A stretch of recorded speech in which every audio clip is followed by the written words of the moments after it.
আসসালামু আলাইকুম প্রিয় শিক্ষার্থীরা, নবম শ্রেণীর ইসলাম শিক্ষা আরোটি নতুন পর্বে তোমাদেরকে স্বাগতম। আমরা এই পর্বে আলোচনা করব ইসলাম শিক্ষা বইয়ের তৃতীয় অধ্যায় পৃষ্ঠা নং 40। পৃষ্ঠা নং 40-এর যে কাজটি রয়েছে তা এই পর্বে সমাধান করে দেওয়া হবে। কাজটি হচ্ছে দলগত কাজ। ইবাদত হিসেবে সালাত ও সাওমের মধ্যে তুলনামূলক বিশ্লেষণ করি। উল্লিখিত শিরোনামে আলোকে তোমরা জুড়ায় আলোচনা করে ইবাদত সমূহের মধ্যে তুলনামূলক বিশ্লেষণ করো। তুলনার ক্ষেত্র: ফরজ, ওয়াজিব, সময় অথবা কখন, শিক্ষা, আর সালাত, সাওম। আমরা এই গড়টিতে সমাধান করব। চলো আমরা এটির উত্তরমালাটি দেখি।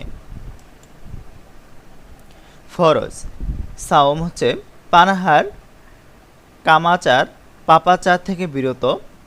আর সালাত হচ্ছে কিবলামুখী হওয়া। আর ওয়াজিব, তুলনা ক্ষেত্রে হচ্ছে ওয়াজিব, সাওম হচ্ছে সাদাকুল ফিতর ও ঈদের নামাজ পড়া। আর সালাত হচ্ছে প্রত্যেক নামাজে সূরা ফাতিহা পাঠ করা। সময় অথবা কখন: রমজান মাস, আর দিনে 5 ওয়াক্ত ফরজ, জোহর, আসর, মাগরিব ও এশা। তুলনা ক্ষেত্র হচ্ছে শিক্ষা। সাওম হচ্ছে নৈতিকভাবে রোজা, হিংসা, বিদ্বেষ, ক্ষোভ থেকে মুক্তি হতে শেখায়। আর সালাত হচ্ছে আল্লাহ আদেশ নির্দেশ মান্য করার মানসিকতা তৈরি করে, শৃঙ্খলাবোধ, অন্যায় ও অশ্লীলতা পরিহার করতে শেখায়।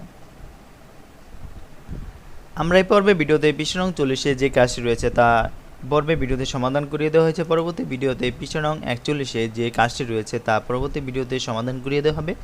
ভিডিওটি এই পর্যন্তই। পরবর্তী ভিডিওর জন্য সবাইকে শুভকামনা। আসসালামু আলাইকুম।